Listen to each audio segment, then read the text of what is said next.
ब्राह्मण, चोर और दानव, पंचतंत्र की कहानियाँ।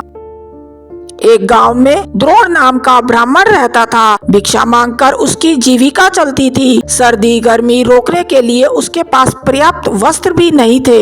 एक बार किसी यजमान ने ब्राह्मण पर दया करके उसे बैलों की जोड़ी दे दी। ब्राह्मण ने उनका भरण पोषण बड़े यत्न से किया। आसपास से घी, तेल, अनाज मांगकर भी उन बैलों को भरपेट खिलाता रहा। इससे दोनों बैल खूब मोटे ताजे हो गए। उन्हें देखकर एक चोर के मन में लालच आ गया। उसने चोरी करके दोनों बैलों को भगा ले जाने का निश्चय कर लिया। इस निश्चय के साथ जब वह अपने गांव से चला तो रास्ते में उसे लंबे लंबे दांतों, लाल आंखों, सूखे बालों और उभरी हुई नाक वाला एक भयंकर आदमी मिला। उसे देखकर चोर ने डरते डरते पूछा, तुम कौन हो? उस भयंकर आकृति वाले आदमी ने कहा, मैं ब्रह्म राक्षस हूँ। पास वाले ब्राह्मण के घर से बैलों की जोड़ी चुराने जा रहा हूँ। राक्षस ने कहा, मित्र, पिछले 6 दिन से मैंने कुछ भी नहीं खाया। चलो आज उस ब्राह्मण को मारकर ही भूख मिटाऊंगा। हम दोनों एक ही मार्ग के यात्री हैं। चलो साथ साथ चले।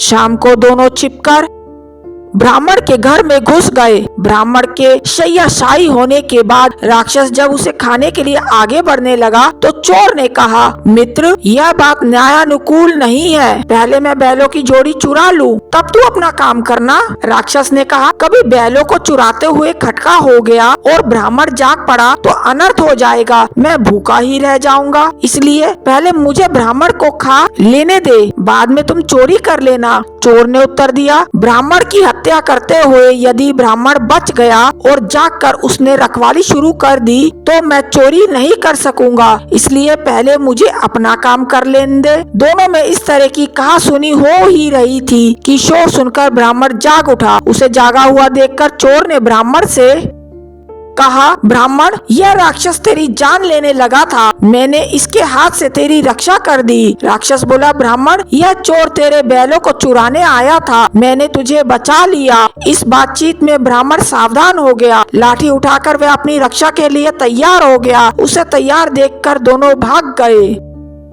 शिक्षा, शत्रु का शत्रु मित्र। अगर आपको ये कहानी अच्छी लगी तो इस वीडियो को लाइक और चैनल को सब्सक्राइब करना ना भूलिएगा ताकि इस तरह की और भी स्टोरीज आपको मिल सके। Thanks for watching.